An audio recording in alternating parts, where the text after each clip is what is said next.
Good morning, sunshines. Hello, my friends. Happy Thursday. I'm really getting the hang of my days today. So super excited about it.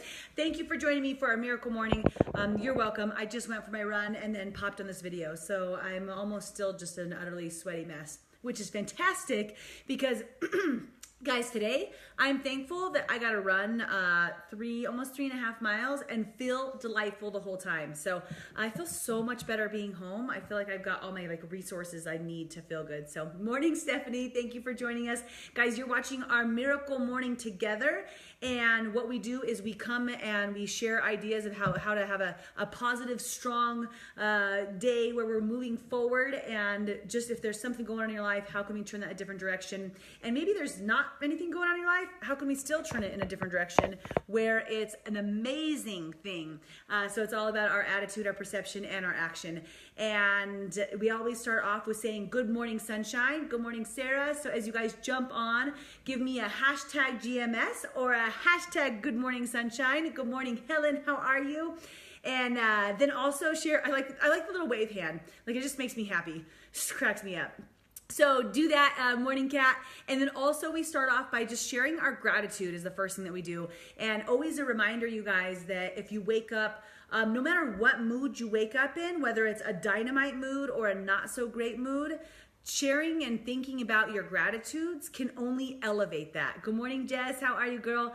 So share something that you have that's going on that you're grateful for right now, and feel how internally you start to feel better. Remember 2 days ago when we were talking about posture? That's what gratitude reminds me of. Like, when I say gratitude, like, I'm never like in a poor posture being like, I'm so thankful I woke up today. I'm so thankful I got to go for my run. Like, I'm like excited about it. It changes your posture when you do it, right? So share something you're grateful for, everybody.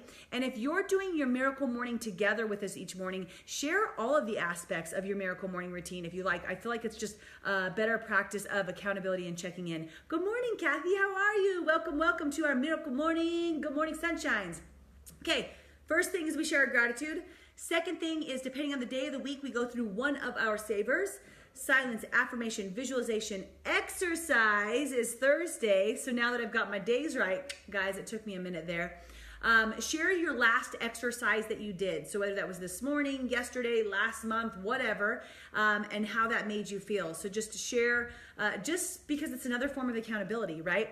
And a note, in case you guys kind of forgot about this since our first videos, is that when you kick off your morning, and you guys, if you need to, you can't exercise in the morning, like if you just have to do it sometime, great. But when you combine and pair exercise and those endorphins that you get and that rush, and you pair it with your visualizations, your dreams, your affirmations, and what you're running after, you'll connect the two more heavily and you get more things accomplished because you're tying those endorphins with what's about to happen in your life. So I do encourage you, morning Carly, I do encourage you to get a little bit of exercise in the morning. Get your heart rate up a little bit. That's why I love going out. For me today, so far, it's just been my run. So I did 3.5 miles. And just as we're doing that, I was going through all of my miracle morning process of visualizing, seeing where I'm going to be, giving gratitude, and just going over where we're at here. So that was my exercise, and then I'm going to do my dance class. Super grateful for that at 12. Hopefully I get through some of my work because we've got so much incredible stuff that's happening. So that's my exercise. Share one of yours. And you did the incline in Colorado Springs yesterday, Jess? Like, I just paused. I'm like, oh my God, how does your body feel today? I bet it feels ridiculous. You guys, if you have not done the incline up in Colorado Springs and you're from here, you definitely give it a shot. Bring a ton of water. I'm wondering how warm it was for you, girl. Good morning, Shauna. Okay, I want to talk about, some of you guys are jumping on because you're like, I want to hear why running is absolutely horrible. And then some of my people are like, I like running, so I'm not going to watch. And I wish that they would watch because it's not actually about running. Ooh, surprise, this is what I do, right? Good morning, Brittany. All right, so in my learnings lately, right, one of the things that we've been talking about, and you guys know we talked about posture a couple days ago, about showing up, because if you're not in a great posture, you look like somebody who can be dominated. You're not trusted as well. People don't really have confidence in you, so you get less opportunities, which equals less success. So literally changing your posture to this can enhance your life, and you might not even know it yet until you try it. So hopefully some of you guys are trying that. And then, morning, Brittany, wave hand. Don't forget to write your good morning sunshines when you jump in here, right? And then yesterday we were just talking about how, oh my gosh, I'm gonna just completely forget about what we talked about yesterday. All right, so not important, important, not important, important. Oh, about how like letting the easy things be easy, right? So, and I was telling John, I was like, well, this is what we talked about yesterday. You want to let the easy things be easy, because some people make the easy things hard, and the hard things seem really hard because the hard things can't seem easy because everything seems hard. And he's like, oh yeah, I totally got it, Cal. Like, summarize that, right? And today I want to just lead into, it's all around the same things. But when you look at running, okay, so let's talk about running and how this can be a horrible thing for you, and how it can, once again, change your lifestyle, just like posture can change your lifestyle without you even knowing it. So there's something called a positive feedback loop and a negative feedback loop. And in addition to the book that I'm reading, I was going through and just trying to find further evidence of what I wanted to talk about. And all I was getting was a lot of like scientific reports about like coffee cups and all sorts, like nothing that I wanted to share with you guys. So I'm going to go through the positive feedback loop, and it's not what you think. It's not like a positive feedback loop. In my mind, it's a negative positive feedback loop, which will make sense in 1 second here. All right. Good morning, Nicole. Good morning, Helen. And there's a reaction that sometimes we have. So I want you to take yourself to a place in your life where you were intimidated by something. And because of that intimidation factor, that fear that you had, you decided not to do whatever you were about to do. So this could be like the example, one of the examples they really go through is like how women get agoraphobia, where they just stay in their homes, and they have this one moment where they're going to the mall to grab something, and they like start to have this like a little bit of a panic attack because they're stressed out and it's super busy everywhere and there's so many people, and all of a sudden all of these things start to form up. So this isn't even like they're trying to go for some new incredible goal. They were just going to the mall. And all of these things start to add up, and the anxiety that they start to experience makes them flee instead of walk into the mall. Or they walk in and they flee, and I mean leave the situation because it did not feel comfortable, because they were feeling like, and that's my form of anxiety, right? Like it just didn't feel right, so they left the situation. So that's a very basic one. There could have been something in your life where it was going and approaching and talking to someone new. Like you were like, okay, I want to meet friends. I just moved to Colorado. I just moved to wherever. I want to meet some people. Or I look at my kids, right? My son and I were just talking about this yesterday about meeting new people, and how it's like, well, how do you go up and just talk to somebody new, right? So you're in this place, and some people are really good at it. They just run over and they chat away. And other people is all of a sudden well, what if they don't say a hi back? Like, what if it's awkward? I don't know what I'll say. Or what about those of you that are trying to meet someone, to date someone, right? Like you're out at a bar and I don't know, what's a pickup line? I don't know what to go up and say. So you're thinking about going over and starting a conversation, and for some reason, good morning, Lisa, good morning, Misty. Sorry, I was so in my head, I didn't even say hi to all you guys jumping on. But you're thinking about going and doing something, and then you stop yourself because the anxiety and the fear, and you guys, anxiety, a little bit of that bubbly stress, if it's not all the time, that's good for you. That can push you into your uncomfortable zone to make magical things happen, right? But you feel that, and instead of being you know what, I can break through it, I get it, I'm nervous, I don't want to go walk up and talk to that person, but I'm gonna do it anyways. Okay, there's one option. But here's the example that I'm talking about. You're running instead of facing what you were going after. So when you run from it, what happens is you have this positive reaction, and your body, as it loses the anxiety about what it was about to do, it feels instead, I think it produces a form of, I think it produces serotonin, if I remember from my reading correctly, where your body's oh, you did it.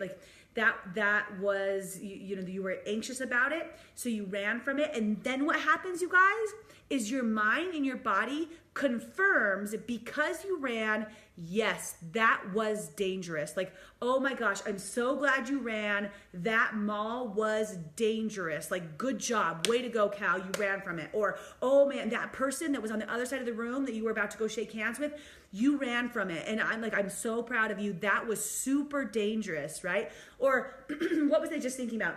Because there's so many really good examples that I could give you guys, that like starting a new business. You were thinking about starting a new business. You were thinking about going after something. I saw Kalinda's name come up, so I I just go right to that, right? Where she could have had this business opportunity. A couple more people wanted cakes. A couple more people wanted things, but she got scared. She got anxious, and instead of like embracing that and going after it, she runs from it. And then her body's like, oh, good job, Kalinda. You did not start that business. That was dangerous. Like you would not want to make extra money and enjoy your job. Like, you would not want to do that. Like, good job, way to go, dangerous. So think about things in your life that you started or you thought about doing, you felt anxiety or fear, and you ran from it. Maybe it's your health program again. Like, oh, I was gonna do it, but like I was gonna go to a new class. Like, there's this new really super cool gym that's in town, and I even got into the parking lot. I got the perfect outfit. I opened up the door to walk out, and then I was like, oh, like I don't know anybody in there. I'm gonna run. I'm a runner. I'm gonna run. And then your body's like, good job. That workout, that was gonna be dangerous. Okay, you guys are getting this, right? Jose, I just read that. My heart goes out to you, buddy. So huge hug for you. Thank you for sharing that on here. I really appreciate it. That's what it's meant. So big loves and hugs to you.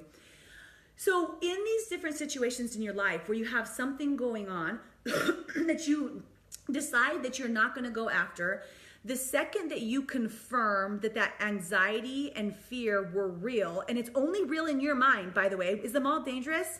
Like, is that person across the room dangerous? Was the workout class dangerous? Was eating healthy dangerous? Was starting the business dangerous?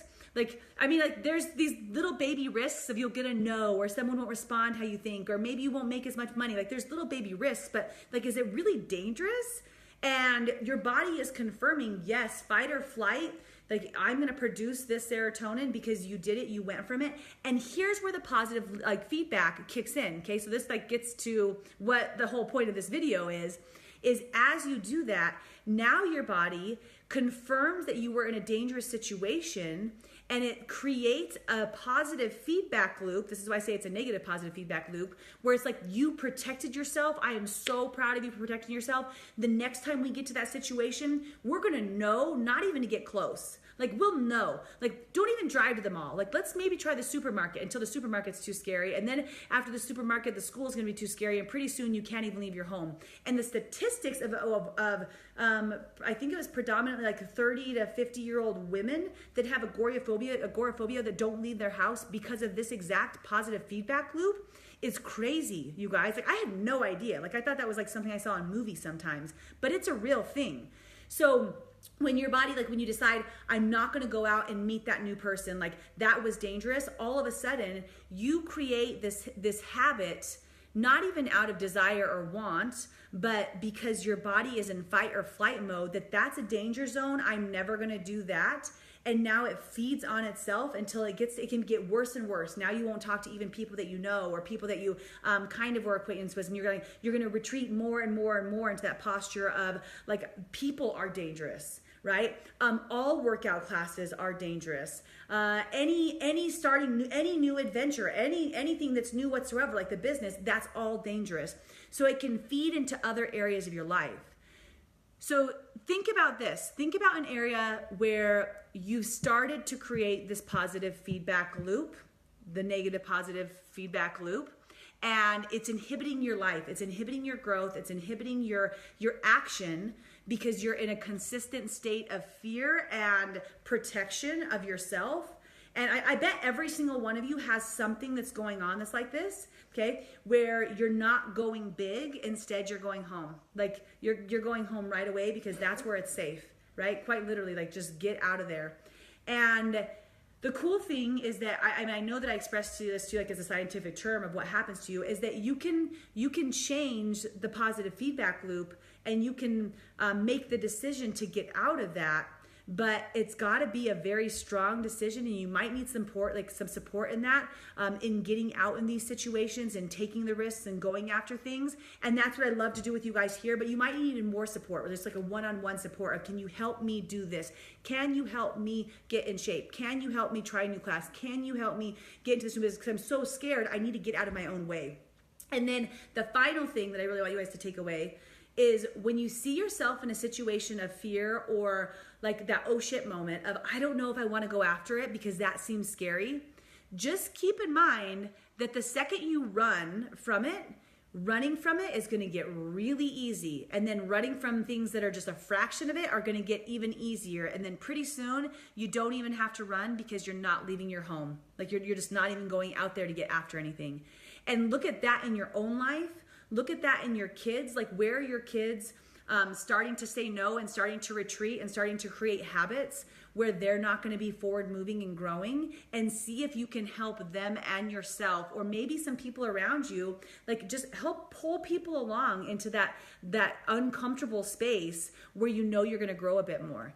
Okay. So good morning, sunshine, to you guys. I hope you guys know why running is horrible now. Abrilia, Taylor, I don't know if you guys even got any of that, some of the people that just joined on the end, but you're probably thinking, good, I will never run again, and you're just not going to run outside to run. I get it. That's not what it's about, right? So go back and rewatch. Let me know if this is a rewatch. Drop a 1 if it is your first time in here. Give me some of your gratitude, what your last exercise was. And you guys, if you're like, want to just ever rewatch these and go to kind of like, 5 minutes in or whatever, so you skip all the first stuff and just do your gratitude real quick, that's perfect, no problem. Phone call, sorry about that. That way you get to learn about the subject at hand, which today was running, and how running makes running really easy. All right, love you guys, have a good day, bye. No, bye, for reals, I'm hanging up now.